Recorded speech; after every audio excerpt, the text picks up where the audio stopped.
Et oui, j'ai bien lu 15 bouquins, BD, comics, manga, gratuitement. Salut, installe-toi, on est là pour une nouvelle vidéo, évidemment équipée de mon meilleur café. Ça régale. J'espère que vous allez bien, ça fait un petit moment qu'on ne s'est pas vu.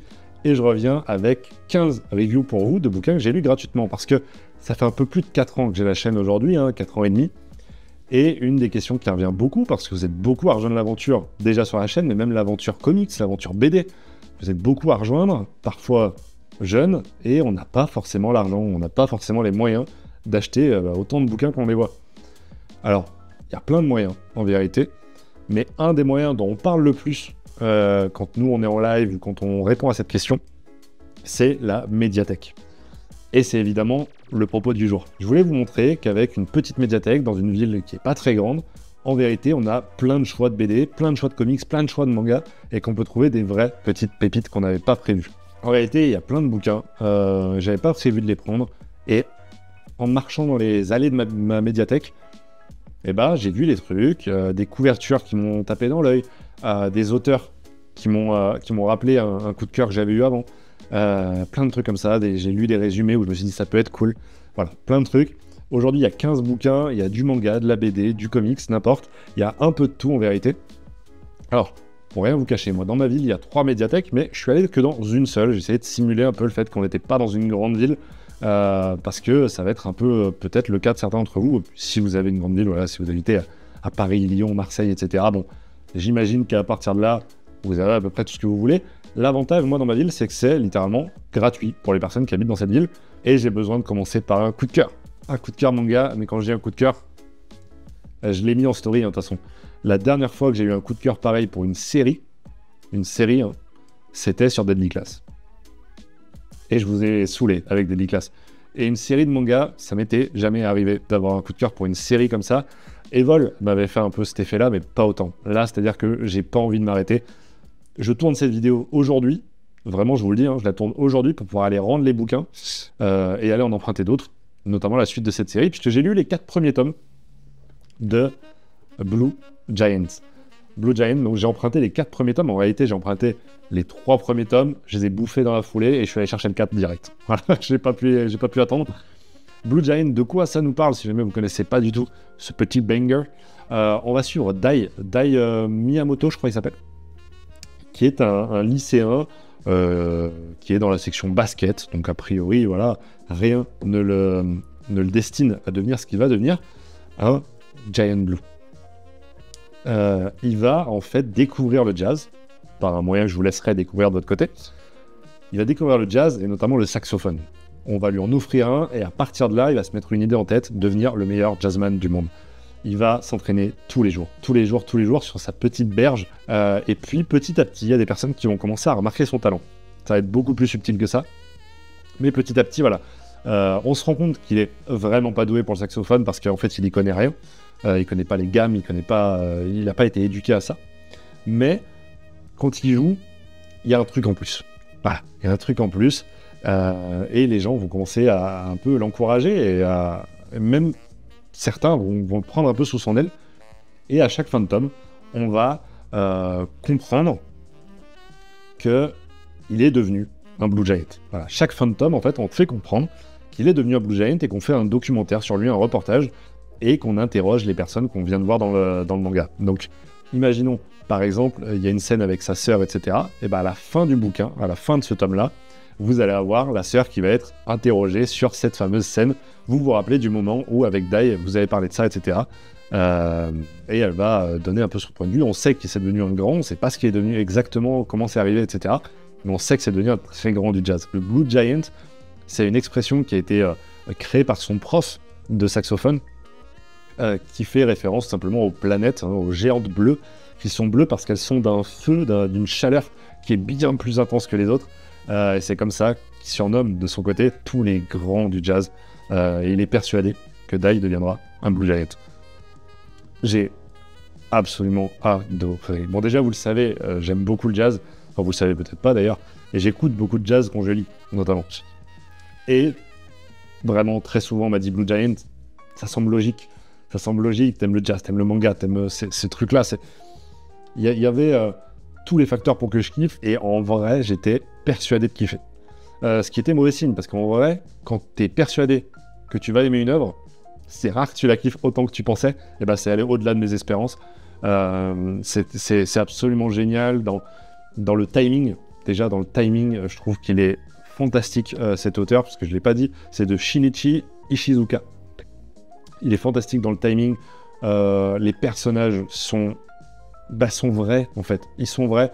Ils ont des échecs, ils ont des réussites, ils ont des défauts, des qualités. Ils sont profonds, ils sont vrais. Et puis, il a un truc, c'est qu'il arrive à transmettre les émotions, la musique. En fait, tout ce qui n'est pas palpable sur papier, il y arrive vachement bien. La musique, le bruit, c'est le silence. Il y arrive aussi. Je trouve ça exceptionnel. Et puis, quand il joue, il y a un truc qui se passe dans le dessin. Il y a comme si tout allait vers lui, en fait. Regardez, là, par exemple, il est juste en train de jouer, assis sur son canapé. J'espère que vous voyez un peu tous les traits qui vont vers lui, ou qui émanent de lui, un peu dans les deux sens, et qui procure cette sensation de « Waouh, il est en train de faire un truc exceptionnel ». Ça marche trop bien. Blue Giant, c'est en 10 tomes la première série, 11 tomes la deuxième, qui s'appelle Blue Giant Supreme. Et après, on a Blue Giant Explorer en 9 tomes. Et puis, il y a une nouvelle série qui est en train de sortir là, au Japon. Donc bref, j'ai pas fini de m'amuser avec ça. Peut-être que vous n'avez pas suivi la story, mais en tout cas, ça rejoint le Néolith Challenge qu'on s'est lancé avec Lutrol en début d'année. Là, ça rejoint le challenge parce que c'est un véritable coup de cœur et qu'il faut absolument que je dise tout ça. Bref, voilà. Le reste va paraître un peu fade à côté. Pourtant, il y a vraiment des belles pépites. Allez, je sais, vous êtes un peu perdu sur cette chaîne, vous vous dites que ça manque un peu de comics. Je vous ai écouté, je vous ai entendu. On va partir sur du comics. Mais chez Glénat, ouais, et une suite d'une série que j'avais pas forcément appréciée, eh ben, je suis parti sur Friday tome 3. Et c'est l'avantage des médiathèques, c'est que j'ai pas aimé Friday tome 1. J'ai pas adoré Friday tome 2, j'avais pas envie d'acheter le 3. J'aurais pu l'emprunter à un pote, etc. Mais ça reste toujours galère. Et je voulais quand même la conclusion. Et bah, la médiathèque, c'est un peu la solution idéale. Friday, rappelez-vous, c'est l'histoire d'un personnage qui s'appelle Friday, qui est une détective, qui était une détective pendant son adolescence. Elle s'amusait à ça avec son pote Lancelot. Mais après, ils ont fait chacun leur vie de leur côté. Elle est partie étudier à la fac. Lui, il est resté dans sa ville, un peu dans ce délire toujours. Et un jour, elle revient pour les vacances de Noël. Et elle se rend compte que ça a un peu changé. La ville a un peu changé. Et peut-être qu'il y a une enquête à mener derrière ça. Elle va reprendre un peu son badge d'enquêtrice. Et se rendre compte que Lancelot, lui, il est plus comme avant. Et ils n'ont plus vraiment cette alchimie. Et ça part dans une sorte de fantastique, horreur, polar, un mélange un peu de tout, qui moi m'avait pas du tout séduit. Je retrouvais pas du tout la patte de Brubaker. Hein. On a Brubaker ici quand même. Marcos Martin au dessin, mais je retrouvais pas la patte de Brubaker. Tout simplement parce que j'ai pas l'habitude de le voir là-dessus. Et ça avait pas pris sur moi. Je sais que c'est une série qui a un succès monstre. Je sais que Mills, par exemple, adore cette série. Moi, ça avait pas pris. Déjà, les dessins de Marcos Martin, moi, j'avoue que j'ai un peu du mal. Voilà. Je sais que ça fait le charme aussi de la série. Moi, j'ai un peu du mal avec ces dessins-là. Ils sont pas moches au demeurant, mais c'est vrai que la forme des visages, etc., il y a un truc qui, moi, faisait que ça prenait pas. J'essaie de vous montrer des planches qui ne spoilent pas. Il y en a pas tant que ça. Sur ce tome 3, on rentre beaucoup plus encore dans le fantastique, voire dans un truc presque Lovecraftien. Et je trouve que ça tombe à côté à chaque fois, quoi. Il y a des bonnes idées, il y a des vraies bonnes idées, mais je trouve qu'à chaque fois que je lis une nouvelle aventure, un nouveau tome, ça tombe à côté, je suis pas séduit. Le personnage de Friday, je le trouve pas forcément très intéressant. Voilà, je le trouve assez plat, assez peu de relief. Encore une fois, c'est que mon avis. Du coup, j'ai du mal à vraiment me projeter avec. Je trouve le personnage de Lancelot bien plus intéressant, mais beaucoup plus absent aussi, par définition, du récit. Donc, voilà. Content d'avoir fini cette série, sans payer. Mais c'est pas un coup de cœur. Je peux pas vous recommander Friday, même si, encore une fois, beaucoup de gens ont kiffé cette série. Il y a quelques mois, sur Insta, sur le Insta de Ex Libris, j'avais mis une petite story en disant « C'est quoi vos conseils lecture pour chacun d'entre nous ?» Pour Apo, pour Fox, pour moi. Maintenant que vous apprenez un peu plus à nous connaître, vous connaissez nos goûts. Et un truc qui était revenu 3 fois. Et franchement, il n'y avait pas tant de réponses que ça, mais pour 3 fois, on cite le même titre pour moi. Je m'étais dit, putain, en vrai, faut que je m'y intéresse. J'avais mis dans ma wishlist, et en vrai, quand j'ai vu qu'il était à la médiathèque, je l'ai pris. c'est Malgré tout de Jordi Lafèbre. Malgré tout, c'est une romance un peu originale parce que on va suivre dans le premier chapitre un vieux et une vieille. Voilà. Je dis ça, il doit avoir 60, 70 ans, un truc comme ça. Il parle de retraite, etc. Et tu sens que ils se connaissent depuis longtemps, ils sont amoureux tout simplement. Et en fait, quand tu ouvres le premier chapitre, il s'appelle chapitre 20. Et tu fais, qu'est-ce que c'est? C'est un manga, le truc? C'est un manga, je l'ai pas ouvert dans le bon sens, qu'est-ce que c'est que ce bordel?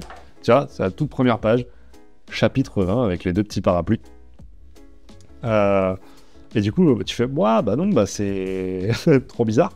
Et en gros, vous avez compris, on va remonter le temps, petit à petit. Remonter le temps pour arriver jusqu'au moment où ils se sont rencontrés, jusqu'au moment où ils sont devenus petit à petit amoureux, quelle a été leur vie à chacun. On va comprendre qu'ils ont passé leur vie un peu en parallèle l'un de l'autre, toujours en restant en contact, toujours en restant amoureux. C'était, voilà, c'est un peu leur vie. Il y a des passages super touchants, vraiment super touchants. Et oui, effectivement, ça a marché sur moi. Alors, pas au point de créer un coup de cœur, créer un truc exceptionnel. Je l'ai quand même, moi, dans mon petit document avec mes lectures de l'année, je l'ai quand même noté 5 étoiles sur 5 parce que c'était une vraie bonne lecture. C'est super bien narré. Les deux personnages, pareil, comme je disais, et comme je disais pour Blue Jane, mais ils ont des défauts, ils ont des qualités, tous les deux. Et encore une fois, ça les rend humains. Je trouve que c'est important, quand tu crées un personnage, de lui donner de la profondeur en lui donnant des défauts. Un de ses défauts à elle, par exemple, c'est qu'elle trompe pratiquement son mari. Je dis pratiquement parce qu'elle consomme pas cet amour, mais n'empêche qu'elle est amoureuse d'un autre homme pendant toute cette relation. Lui, au contraire, il est très frivole, il s'attache à personne, etc. C'est pas un personnage auquel tu as envie de t'attacher, du coup, parce que tu sens que lui, ça sera pas pareil en retour. Il y a un truc avec ces deux personnages qui fait que ils se tournent autour, ils gravitent autour. Il y a des très belles images dans le texte, très belles phrases qui sont prononcées, qui sont écrites par ces personnages. C'est très très beau, c'est hyper poétique. Le dessin est fabuleux, vraiment, je trouve ça vraiment très chou, très beau, très doux. Il y a un côté un peu doux amer parce que tu commences avec la fin de la relation, donc en fait, t'as plus vraiment de surprise. Tu sais où ça va, mais tu sais pas d'où ça vient. Du coup, c'est un exercice, une gymnastique qui est un peu intéressante. Je trouve ça très intéressant même. Et ouais, je vous conseille malgré tout. Je vous conseille malgré tout. Voilà. Parce que c'est original, parce qu'on lit très peu ça, parce que ça donne du baume au cœur. C'est très beau. J'ai trouvé ça parfois peut-être un peu trop appuyé sur des sujets qui sont pas si intéressants que ça, je trouve. Par exemple, le personnage de la femme, elle est maire d'une ville. C'est très appuyé le propos. Voilà, c'est très appuyé. Comment est-ce qu'elle a modifié la ville, etc. Alors c'est cool parce que du coup, tu vois la ville, tous les changements qu'elle a, et puis petit à petit, la ville qui régresse, entre guillemets, qui recule en arrière. Je comprends la métaphore, je comprends la mécanique. Je trouvais ça un peu appuyé, mais en vrai, c'était génial. Et puis, il y a des récits que tu prends uniquement parce qu'il y a un nom d'auteur qui saute à l'œil, et tu te dis, qu'est-ce que c'est que ce truc? C'est le cas d'un Zep, par exemple. Voilà, Zep, évidemment que je le connais pour Titeuf, mais je sais aussi qu'il fait beaucoup d'autres récits, et certains qui ont des vrais bons retours. Donc je voulais un peu voir ce qu'il avait fait. Ça tombe bien, il y en avait un qui était disponible en médiathèque, qui s'appelle Un bruit étrange et beau de Zep. Donc, dans lequel on va suivre William. William, c'est un moine chartreux qui... depuis plus de 20 ans, vit dans son monastère. Il a fait vœu de silence, il a fait vœu de chasteté, bref, voilà. Il vit dans son monastère cloîtré, quoi. Et un jour, il a appelé dans sa ville natale, parce qu'il y a eu un décès, parce qu'il faut gérer une question d'héritage. Donc il va y aller, et en fait, sur place, il va faire la rencontre d'une femme qui lui annonce qu'elle est malade, et ils vont nouer une relation. Voilà, ils vont nouer une relation et va questionner un peu sa foi, va questionner sa dévotion pour le monastère, ça va questionner, elle, ses foi aussi. Voilà. Donc, les deux mondes vont se confronter. Et ça a une véritable réflexion sur Qu'est-ce que c'est que se retrouver soi-même sur soi? Est-ce qu'on a besoin des autres pour être vraiment soi, etc. Donc, en vrai, une vraie question tout simplement sur le bonheur, quoi. C'est pas hyper original. Ça n'a pas marché. Voilà, ça n'a pas marché. Je trouve le propos très beau. Mais je suis pas du tout attiré par la question de la religion. Du coup, le personnage de William, bah, c'est vrai que j'ai du mal à comprendre la foi, j'ai du mal à comprendre le fait de pouvoir, comme lui, dédier 25 ans de sa vie à Dieu, etc. C'est pas du tout quelque chose qui me touche, c'est pas quelque chose... des réflexions que j'ai déjà eues dans ma vie, pas du tout attiré par ce personnage-là, qui, bah, du coup, est notre personnage principal. Donc, dans une romance, si tu t'attaches pas à un des deux personnages, c'est toujours compliqué, je trouve. Et là, ça l'a pas fait, voilà, parce que cette question de la religion, parce que je trouve il y a un rythme qui est pas naturel. Ça va très vite entre eux, parfois c'est très lent d'un coup. Tout le début est très lent pour qu'ils sortent de ce monastère-là. Et puis d'un coup, tout va très vite, etc. Il y a un rythme qui, pour moi, est pas naturel. Et voilà, j'étais déphasé avec ce récit. Ça n'empêche que j'ai très envie de continuer à lire du Zep pour voir un peu ce qu'il a produit. Je sais qu'il y a un récit qui vient de sortir de Zep qui m'intéresse beaucoup plus. Voilà. Donc faudrait que j'aille voir ça. Je sais qu'il y a un récit qui vient de sortir. Et là, on arrive sur un deuxième coup de cœur. Vraiment, un des récits les plus intelligents que j'ai lu de ma vie, un des plus drôles aussi. Je me suis tapé des barres monstrueuses. C'est un récit cultissime, et c'est bien parce qu'il est culte et parce que j'en ai énormément entendu parler et que je suis allé dessus, et quasiment uniquement pour ça à la base, c'est Zai Zai Zai Zai de Fab Caro. J'ai enfin lu ce truc. Je dis ce truc parce qu'en vrai, comment le qualifier? On est là sur une satire absurde. Alors, faut que je vous replace le contexte. Je lis ça, je suis en vie scolaire. Vous savez, je travaille en vie scolaire dans un collège. Et à chaque page, j'étais mort de rire et j'appelais mon collègue pour lui dire « Attends, faut que tu lises cette page, faut que tu lises cette page. » Bon, au bout d'un moment, il m'a dit « Attends, file-moi le bouquin. » Il l'a lu, il m'a dit « Voilà, maintenant on peut en parler. » Et il était mort de rire aussi parce que c'est hilarant. Ce qui va se passer, première page, on a un personnage qui est le personnage de Fab Caro, il se met lui-même en scène, qui vient faire ses courses et on lui demande s'il a sa carte de fidélité. Jusque-là, tout va bien. Mais lorsqu'il répond « Non, je l'ai oublié », là ça part en cacahuète, on l'appelle la sécurité, il menace la sécurité avec un poireau, la sécurité le menace de faire une roulade arrière, ça part en couille totale, du coup il part en cavale, le monde entier est à sa recherche, du coup tout le monde va commencer à parler des gens qui font de la BD, et à quel point ils sont dangereux les gens qui font de la BD, parce qu'ils n'ont pas leur carte de fidélité, avec plein d'amalgames comme ça. C'est incroyable. Je pourrais prendre n'importe quelle page, vous la lire et trouver ça hilarant. Mais vraiment, c'est des trucs à la con, genre vraiment. Regardez, juste ça, il n'y a pas de texte. Juste une Renault qui avance, qui fait des tonneaux, voilà, qui roule, qui s'envole et tout. Personne panique. Dernière page, c'est vraiment de la merde, Renault. C'est absurde. Et chaque page, c'est des trucs comme ça. C'est à mourir de rire. C'est à mourir de rire. J'ai jamais lu un truc aussi drôle, ça c'est sûr. J'ai jamais lu un truc aussi intelligent. Là, c'est un véritable coup de cœur. Ça coûte 13 €, je crois, 9. Putain, mais lisez tout ça. Alors, je pense que beaucoup l'ont lu, et évidemment, je révolutionne rien en disant que c'est génial. Bordel. Alors, là, il faut me conseiller des titres de Fab Caro, parce que on m'a dit, t'es pas prêt, c'est le premier Fab Caro que tu lis, t'es pas prêt pour ce qu'il a fait et tout. Bah, allez-y. Vraiment, balancez des titres de Fab Caro, mais bordel, est-ce que c'est hilarant. C'est hilarant. C'est, voilà. Franchement, allez sur Zai Zai Zai Zai. Ça, pour le coup, typiquement, c'est tellement culte que votre médiathèque, il y a fort moyen qu'elle l'ait. Il faut que vous lisiez, et vraiment, vous allez me dire, mais merci, quoi. Merci du fond du cœur. Allez, on continue avec un récit pareil, une BD d'un auteur que j'ai pas mal lu l'année dernière, qui s'appelle Timothée le Boucher. Si vous voyez pas qui c'est la personne qui nous a pondu Ces jours qui disparaissent, dont je vous ai parlé. J'ai aussi lu Le Patient. Il a fait 47 cordes, etc. Il a fait plein de trucs, mais il y a un titre que je connaissais pas. Voilà, c'est en me baladant en médiathèque, encore une fois, en feuilletant un peu les cases, que j'ai découvert dans les vestiaires de Timothée le Boucher. J'ai reconnu son dessin direct, et forcément son nom est apparu après sous mes yeux, et je me suis dit, bah ouais, évidemment, hein, Timothée le Boucher, que je connaissais pas. On y va, c'est édité chez La Boîte à Bulles, pareil, je connais pas non plus. Donc je me suis dit, c'est quoi cette curiosité étrange et folle? Et ben on est là dans un huis clos, vraiment un huis clos, dans des vestiaires d'un lycée. Des vestiaires tout neufs, tout rénovés, et on va suivre une bande de gamins qui vont découvrir ces vestiaires dans un premier temps. Et puis nous, on va les voir faire du sport par exemple dans la cour. Et ben quand on les voit faire du sport, et ben nous on les suit par-delà la vitre, par exemple, tu vois.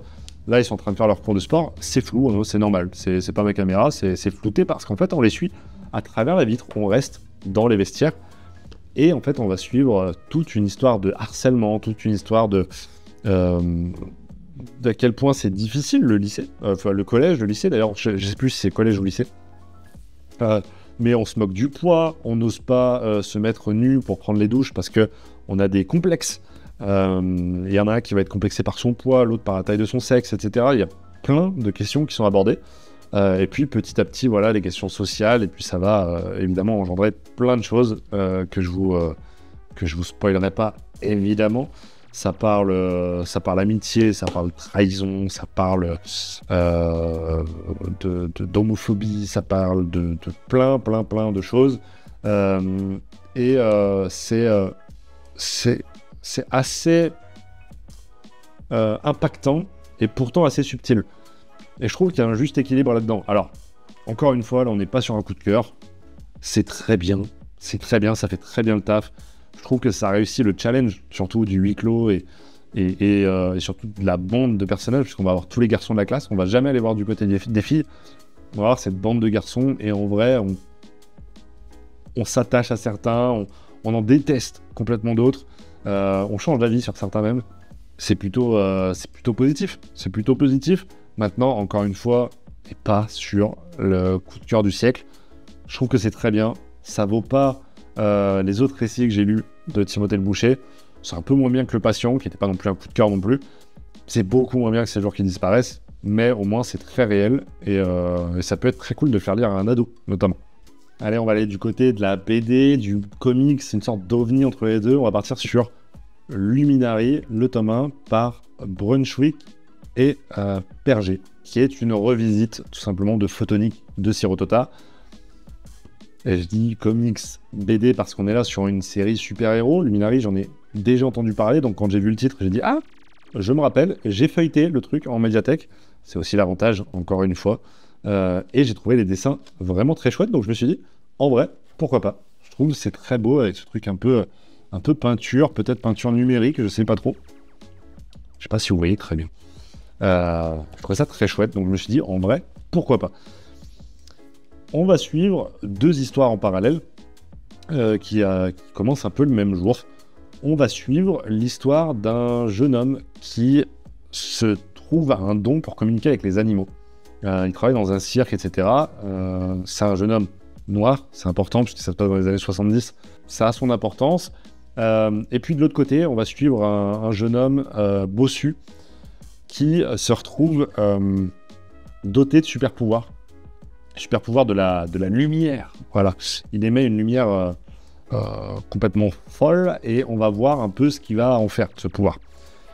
Je suis hyper cryptique dans la manière d'en parler parce qu'en vérité, c'est de la mise en place pure et dure. Et je peux pas vous en dire beaucoup plus sur le récit parce que ça va pas beaucoup plus loin. On va essayer de comprendre comment il s'est retrouvé dans cette position, quelles ont été les expériences qui ont été faites sur lui, quelle a été son enfance hyper traumatisante par le fait d'être bossu, etc. On va se replacer un peu dans le contexte historique. À part ça, je peux pas vous en dire beaucoup plus. Je peux vous dire ce que j'en ai pensé par contre. Je trouve les dessins, déjà, je vais pas y revenir dessus, je trouve qu'ils sont vraiment très très beaux. Ça marche à la fois sur les scènes d'action, à la fois sur les scènes d'émotion, à la fois sur les scènes statiques, en mouvement, etc. Ça marche très très bien. Et niveau scénario, je suis assez curieux pour aller sur la suite. Donc comme quoi, ça m'a pas déplu. Maintenant, j'en fais pas une priorité absolue. C'est même assez oubliable en vrai. Je l'ai lu il y a une dizaine de jours, je pense. J'en garde pas un souvenir hyper clair. Donc là, je vais voir. Je vais aller en médiathèque tout à l'heure. Si je prends la suite sur le moment, tant mieux. Je pense que je la lirai direct. Si je la prends pas tout de suite, il y a moyen que je retourne jamais vraiment dessus. Donc voilà. Pour l'instant, c'est un entre-deux. Je suis pas totalement décidé sur ce que j'ai pensé de ce bouquin. Mais je suis plutôt positif, tu vois. Si je devais donner une note, ça serait un 6,5 sur 10, tu vois. Ce truc, donc cette note, tu sais pas quoi en faire, tu vois, tu sais pas si tu dois aller te vanter auprès de tes parents ou au contraire la cacher au fond de ton sac. Bah c'est un peu ça, c'est un peu ça ici. Un autre bouquin qui est culte, on m'a beaucoup parlé, un bouquin de Sylvain Repos, évidemment, Yojimbot. Yojimbot, je pense que c'est Yojimbot parce qu'ici on parle de robots. On parle de robots et de samouraïs. Un thème que j'adore, un thème que j'aime beaucoup moins. Le thème du samouraï ne m'a pas beaucoup réussi ces derniers temps pour ceux qui suivent avec Libris, et notamment Ramène ton tome. Yojimbot, ouais, j'en ai beaucoup entendu parler, évidemment, c'est un des bouquins cultes en BD comics français. On va suivre une histoire qui, moi, m'a fait penser à, comment ça s'appelle, Westworld. En fait, on va se retrouver dans un parc d'attractions avec des samouraïs robots. Et un jour, bah, tout va pas se passer comme prévu. On est dans un Japon qui est post-apocalyptique, je crois. Les humains sont pas vraiment les bienvenus.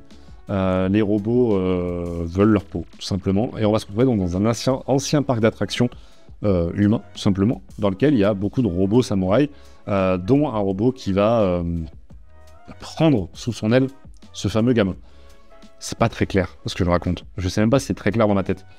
En tout cas, on part dans un délire post-apo, mécanique, probablement un peu cyberpunk, etc. Ça marche trop bien. En fait, le mélange et le décalage, j'avais très peur d'un truc où je me disais, ouah, ça pourrait faire vraiment patchwork, tu vois, genre tu rajoutes des étiquettes un peu partout. Ça marche du feu de Dieu, en fait, ça marche trop bien cette histoire. Ça va très vite parce que les personnages sont muets, à une ou deux exceptions près. Il y a beaucoup de combats, des combats qui fonctionnent super bien, avec vraiment des combats très cinématiques, qui reprend vraiment les combats de samouraï des films de l'époque, des films de Ronin, etc. Vraiment des films incroyables. Et tu retrouves vraiment ces scènes-là, quoi. Et je pense que Sylvain Repos est un amoureux de ces films-là. J'arrive pas à avoir une autre explication. Donc le Yojimbot, ça pour le coup, j'irai vraiment sur la suite. Je sais qu'on attend le nouveau tome depuis un petit moment. Enfin, je me rajoute maintenant, évidemment, dans votre bataille. Je sais que le nouveau tome est attendu depuis longtemps. Bah voilà, je vais me rajouter à l'attente. Je vais aller, moi, sur le tome 2. Je pense que je vais pas tarder parce que c'était vraiment très chouette. Pour en dire beaucoup plus, je peux pas vous dire ce que j'ai pensé de la série, parce qu'encore une fois, j'en suis qu'au début. Allez, un bouquin qui est purement comique cette fois-ci, puisqu'on part du côté du Canada avec notre cher Jeff Lemire. Qu'est-ce que j'ai pu prendre de Jeff Lemire? Et bah pareil, un truc que j'osais pas vraiment acheter, parce que on m'en disait du bien, on m'en disait du moins bien, et puis les dessins de Jeff Lemire, moi j'ai un peu peur de m'y mettre dedans. J'avais pas adoré le début de Sweet Tooth. Bon, j'étais au début de ma quête comics. Je pense qu'il faudrait que je remette le nez dedans, mais en tout cas, il a dessiné d'autres choses, dont le Labyrinthe inachevé un peu plus récemment, qui est un récit assez particulier dans son plot. Je vais essayer de vous le résumer, mais on est dans un thriller psychologique et fantastique. On va suivre un papa qui a perdu sa fille depuis longtemps. Voilà, elle est décédée depuis longtemps. Enfin, elle est décédée, disparue, on ne sait pas trop. Et un jour, il va recevoir un coup de fil. Il est persuadé qu'au bout du fil, c'est sa fille qui lui dit de la retrouver. Il se rappelle qu'elle a été passionnée par les labyrinthes et notamment qu'elle a laissé inachevé un labyrinthe qui pourrait bien être la carte de la ville pour la retrouver. Il va partir en quête pour retrouver sa fille. Je n'en dis pas beaucoup plus, mais on part évidemment dans un thriller psychologique. Tu sais pas trop où s'arrête, où commence la folie, où elle s'arrête. Est-ce qu'il y a vraiment espoir de retrouver cette fille? Est-ce qu'on est dans un père qui perd complètement pied? Peut-être. Mais évidemment, on est dans un thème que Jeff Lemire affectionne, qui connaît particulièrement, le thème du père et de la parentalité en général. J'ai encore du mal à savoir ce que j'ai pensé de ce bouquin, parce qu'on est à la fois dans un récit génial, parce que je trouve qu'il faut un brin de génie pour arriver à pondre un truc comme ça. À la fois, j'ai un sentiment d'inachevé. Voilà, inachevé. La construction du récit est parfaite, mais ce que ça raconte vraiment, où ça t'amène, etc., je suis pas très au clair avec ça. Je suis pas sûr d'avoir tout compris. Je pense que ça nécessite une deuxième lecture, que je ferai pas, parce que je vais aller rendre le bouquin. Mais c'était très bien. Ah, c'était très bien. Moi, je suis plutôt du côté de ceux qui ont apprécié. Ça m'a même vacciné contre le dessin de l'émir. Je suis plus aussi réticent qu'avant.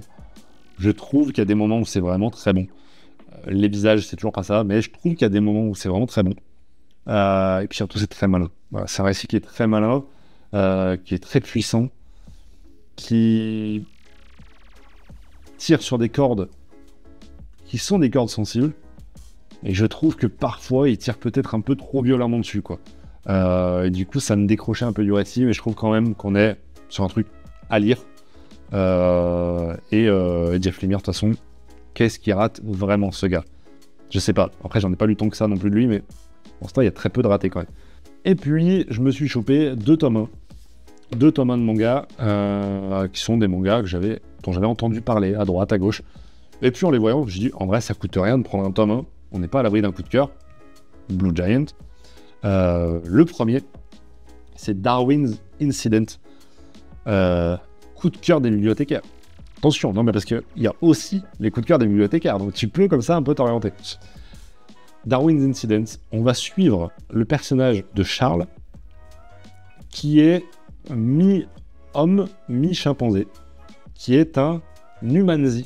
Il l'appelle humanzé, du coup, chimpanzé, humain, humanzé, qui intègre un nouveau lycée. C'est un vrai phénomène de foire, évidemment. Tout le monde, enfin, il y a des gens qui se foutent de sa gueule. Sa vie a jamais été vraiment simple. On essaie de comprendre un peu quel a été son passé, comment est-ce qu'il a été créé. Et puis, il y a surtout un gros propos sur le véganisme, sur le fait de placer tous les animaux, y compris les hommes, à la même échelle. Et autant, je trouve l'histoire vraiment sympa. Parce qu'en vrai, tu te retrouves un peu dans le délire La planète des singes, nouvelle trilogie. Et c'est cool. Mais le propos sur le véganisme, c'est lourd. En fait, c'est trop bien qu'ils aient mis ça. Parce que je trouve que ça marche. En fait, ça marche. Le personnage de Charles, quand on lui dit mais qu'est-ce qui nous dit que t'es plus singe qu'humain, machin, et qu'est-ce qui vaut plus, tu vois? Genre, est-ce que l'humain vaut plus que les autres animaux? Pourquoi? Etc. Il remet en question un peu tout ça. Je trouve ça très cool. Mais alors, t'enlèves toute subtilité, quoi. C'est-à-dire que t'as les parents qui sont véganes, t'as les véganes extrémistes, t'as les machins, les machins. Et en fait, on te parle de véganisme 75% du temps, et l'histoire, on s'en fout, finalement. L'histoire, elle est relayée derrière ça. Et je trouve ça con. Parce que même si je partage ces valeurs-là, là, t'arrives à un moment où c'est stupide, c'est le truc trop loin. Et pour moi, dans la dose, ça marche pas du tout. Donc moi, Darwin's Incident, je vais clairement m'arrêter là. Je n'irai pas sur le tome 2, parce que je trouve que c'est déplacé dans la manière de parler de certains sujets. Du coup, pas du tout coup de cœur pour moi. Et je vais finir par vous parler du bateau de Thésée. Le bateau de Thésée, c'est un manga dont m'a parlé Fox, notamment, dans Ex Libris. Donc peut-être que vous en avez entendu parler, vous aussi, dans le podcast, si jamais vous l'écoutez. On va suivre un jeune homme qui s'appelle Shin. Et Shin, il a eu une enfance pas facile parce que son père a été condamné à mort parce qu'il a assassiné une vingtaine de personnes dans une école.